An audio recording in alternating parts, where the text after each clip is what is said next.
महायुतीतून एक मोठी बातमी।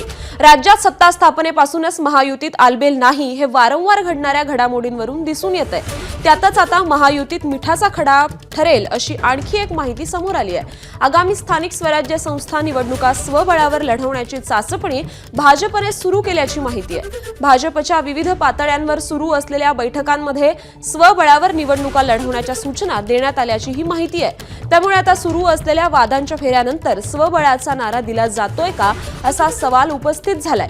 दुसरीकडे उपमुख्यमंत्री एकनाथ शिंदे मात्र अजूनही महायुतीने एकत्र निवडणुका लढाव्यात यावर ठाम असल्याचं समजतंय। त्यामुळे महायुतीत महापालिका निवडणुकांबाबत संभ्रम आहे का असा सवालही उपस्थित होतोय। गेल्या काही दिवसातलं देवेंद्र फडणवीस आणि उपमुख्यमंत्री एकनाथ शिंदे यांच्या कथित कोल्ड वॉरची किनार या स्वबळाच्या चाचपणीला आहे का असा सवालही या निमित्ताने निर्माण झालाय। या संदर्भात संवाद साधतायत आपले प्रतिनिधी अक्षय भाटकर। अक्षय, आता कुठेतरी महानगरपालिकांच्या निवडणुकांच्या पार्श्वभूमीवर महायुतीमध्ये मिठाचा खडा पडल्याचं दिसून येतंय आणि उपमुख्यमंत्री एकनाथ शिंदे हे जरी महायुती एकत्र लढण्यावर ठाम असले तरीही कुठेतरी भाजपने आता स्वबळावर लढण्याची चाचपणी सुरू केल्याचं समजतंय। काय सांगाल? मिठाचा खडा पडला हे म्हणणं आता खूपच अगदीच लवकर होऊन जाईल, मात्र अजूनही निर्णय हा बाकी आहे। खरं म्हणजे गेल्या अनेक महिन्यांपासून म्हणजे विधानसभेच्या निवडणुका झाल्यानंतर ताबडतोब भाजपने आणि इवन शिवसेना शिंदे गटाने देखील महापालिकांसाठी तयारी सुरू केलेली आहे। त्यासाठी शिवसेना शिंदे गटाने मुंबईतली सगळी त्यांची कार्यकारिणी बरखास्त केली आणि भाजपने तर प्रत्येक वॉर्डनुसार तयारी सुरू केलेली आहे। आता ज्या ज्या महापालिका सध्या येणाऱ्या काळामध्ये निवडणुका ज्या महापालिकांच्या आहेत त्या प्रत्येक ठिकाणी भाजपने स्वतःची वेगळी अशी तयारी केलेली आहे। मुंबईचं म्हणा, ठाण्याचं म्हणा, या प्रत्येक ठिकाणी वॉर्ड रचना देखील भाजपने सुरू केली आहे। त्याच्यानुसार त्यांचे जे महत्त्वाचे नेते आहेत किंवा महत्त्वाची माणसं आहेत ती तयारी करून घेत आहेत। आता अशा बैठकांना ज्यावेळी संबोधित केलं जातं भाजपच्या नेत्यांकडून त्यावेळी त्यांच्याकडे थेट स्वबळावर आपण लढणार आहोत किंवा एकटे लढणार आहोत, त्यामुळे तयारी देखील त्याचप्रमाणे आपल्याला करायची आहे असे संकेत दिले गेलेले आहेत।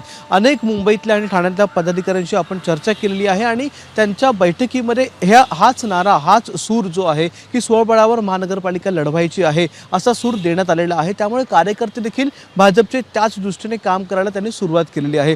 दुसरीकडे एकनाथ शिंदेंच्या संदर्भात विचार करायचा झाला तर अजूनही महायुतीमध्येच आपण लढणार आहोत अशा प्रकारचा सूर हा त्यांच्याकडून बैठकांमध्ये देण्यात आलेला आहे।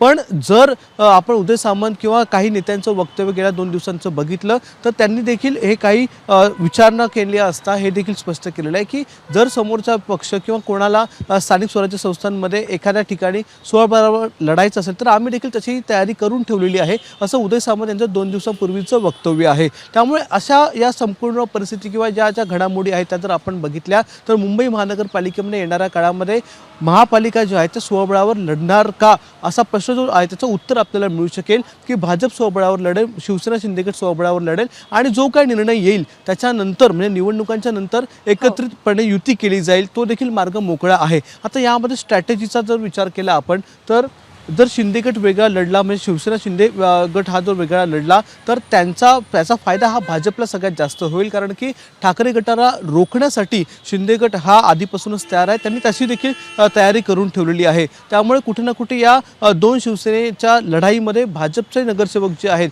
ते बऱ्याच प्रमाणामध्ये निवडून येऊ शकतात। तर दुसरीकडे जर आपण विधानसभेचा विचार केला तर सर्वाधिक जागा विधानसभेला 15 जागा मुंबईमध्ये या भाजपच्या निवडून आलेल्या आहेत। त्यामुळे स्वबळावर जर जायचा विचार झालाच तर भाजप हे पूर्ण ताकदीनिशी जाऊ शकतं। 2017चा जर आपण विचार केला तर त्यावेळी देखील शिवसेना आणि भाजप हे महायुतीत असून देखील वेगवेगळे लढले होते आणि ते खूपच मोठी 2017ची लढाई जी आहे महानगरपालिका निवडणुकीची ती खूपच मोठी लढाई झाली होती, मात्र तरी देखील ते सत्तेमध्ये एकत्र राहिलेले होते राज्याच्या सत्तेमध्ये। त्यामुळे यावेळी देखील हा पर्याय मोकळा आहे।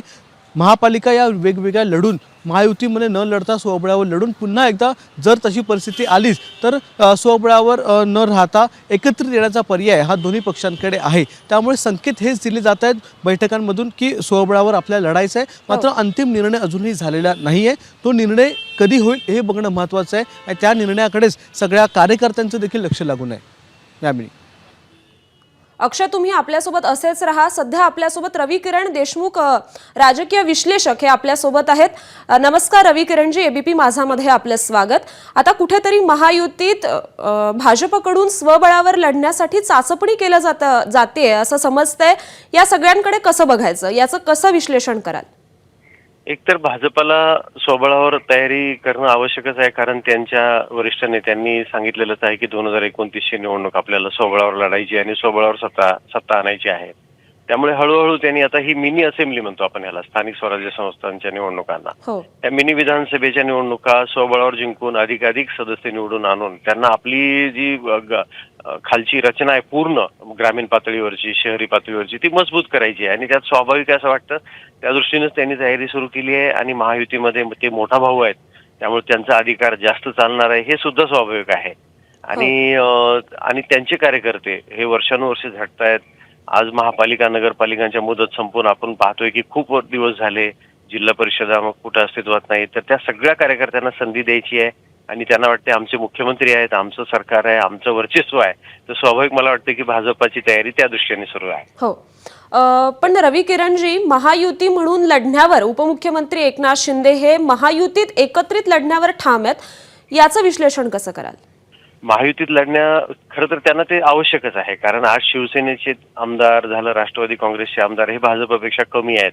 आणि त्यांना असं वाटतंय की जर आपल्याला चांगल्या पद्धतीने जर हेच कायम ठेवायचं असेल तर महायुतीत राहणं भाग आहे. कारण कुणाची ताकद नगण्य मानता येत नाही. आणि आपण नेहमी एक लक्षात ठेवायला पाहिजे की विधानसभा आणि लोकसभा लोकांनाही समजतं कसं मतदान करायचं, त्यांनी ते केलेलं आहे. पण स्थानिक पातळीवर स्थानिक घटक खूप प्रभावी ठरतात. तिथल्या आघाड्या असतात काही स्थानिक पातळीवरच्या वगैरे. तर याच्यामध्ये काही दगाफटका होऊ नये, याच्यामध्ये आपलं नुकसान होऊ नये म्हणूनच की काय शिवसेनेलाही असं वाटतं, म्हणजे एकनाथ शिंदेच्या नेतृत्वाखालच्या, की आपण सोबत राहायला पाहिजे. हो, खरंय. धन्यवाद रवी किरणजी, आपण दिलेल्या या सविस्तर माहितीसाठी आणि विश्लेषणासाठी. तर महायुतीच्या गोटातून ही एक महत्त्वाची बातमी आपण पाहतोय. महापालिका निवडणुकांच्या पार्श्वभूमीवर भाजप स्वबळावर लढण्यासाठी चाचपणी करताना आता दिसतोय. परंतु उपमुख्यमंत्री एकनाथ शिंदे हे महायुती म्हणून लढण्यावर ठाम असल्याचंही दिसतंय. तर अक्षय भाटकर आपले प्रतिनिधी आपल्याशी संवाद साधत होते. आपण पुन्हा एकदा त्यांच्याकडे जाऊया. अक्षय, आता भाजपकडून जरी चाचपणी केली जात असली आणि उपमुख्यमंत्री एकनाथ शिंदे हे जरी महायुती म्हणून लढण्यावर ठाम असले तरी मागच्या काही दिवसांपासून ज्या घडामोडी घडतायत तर याला कुठेतरी शिंदे फडणवीस यांच्यातल्या कोल्ड वॉरची किनार आहे असं म्हणता येईल?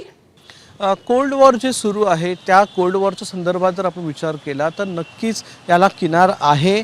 महापालिका निवडणुकांच्या संदर्भात देखील यामध्ये दोन्ही पक्ष जे आहेत ते अगदी ताकदीने उतरणार आहेत. मात्र प्रश्न हाच उरतो यामध्ये की या ज्या घटना घडलेल्या आहेत, मग त्या पालकमंत्री पदाच्या संदर्भात असू दे, उपमुख्यमंत्री पदाच्या संदर्भात असू देत, किंवा जे छोटे मोठे खटके हे मध्ये मध्ये उडत होते त्या संदर्भात असू दे, तर ही सगळी पार्श्वभूमी जर आपण विचार केली तर या सगळ्या पार्श्वभूमीमध्ये आपल्याला हे दिसून येते की कुठे ना कुठे खटके उडत होते. मग त्याची जी परिणिती आहे ती या महापालिकांच्या निवडणुकांमध्ये स्वबळावर लढण्यावर होईल का, हा या ठिकाणी प्रश्न आहे. पण दोन्ही नेते जे आहेत ते एका वेगळ्या लेवलच्या राजकारणामध्ये सध्या आहेत आणि त्याच राजकारणाचा विचार केला आपण तर एकत्रित बसून निर्णय घेण्यापेक्षा दुसरा पर्याय त्यांच्याकडे नाही आहे. सध्या तरी असं समजलं जातं आहे, म्हणजे असं सांगितलं जातं एकनाथ शिंदेकडून किंवा देवेंद्र फडणवीस यांच्याकडून देखील की आमच्यामध्ये अजिबात विसंवाद नाही आहे, आम्ही थेट एकमेकांशी बोलतो. ज्या मीटिंग्सना मी गैरहजर असतो त्या मीटिंगना मी आधीच सांगतो मुख्यमंत्र्यांना आणि मग मी गैरहजर असतो, असं देखील एकनाथ शिंदेकडून वारंवार सांगितलं जातं. त्यामुळे कोणतीही आमच्यामध्ये वितुष्टता नाही, विसंवाद नाही, असं हे वारंवार एकनाथ शिंदे किंवा देवेंद्र फडणवीस यांच्याकडून सांगण्यात येते. मात्र जर महानगरपालिकांचा विचार करायचा झाला तर दोन्ही पक्षांना स्वतःची ताकद वाढवायची आहे. मग मुंबईत असेल किंवा मुंबईच्या पेक्षा बाहेरचे जे महानगरपालिका आहेत त्यांच्यामधली असेल, आणि दोन्ही पक्षांना खूप मोठ्या प्रमाणामध्ये संधी द्यायची आहे वेगवेगळ्या कार्यकर्त्यांना. मुंबईतलाच विचार करायचा झाला तर आतापर्यंत तब्बल 60 ते 62 माजी नगरसेवकांनी हा शिंदे गटामध्ये प्रवेश केलेला आहे आणि उर्वरित जागांसाठी देखील शिंदे गटाकडे खूप चांगल्या प्रकारे उमेदवार जे आहेत ते सध्या तरी तयार आहेत. त्यामुळे स्वबळावर लढायचा विचार झालाच तर शिंदे गट हे खूप चांगल्या ताकदीनिशी उतरू शकेल. खरंय अक्षय, पुढील काळात महानगरपालिका निवडणुकांच्या पार्श्वभूमीवर आता दोन्ही पक्षांकडून काय पावलं उचलली जातात हे पाहणं महत्त्वाचं ठरणार आहे. धन्यवाद आपण दिलेल्या या सविस्तर माहितीसाठी. एबीपी माझा, उघडा डोळे बघा नीट.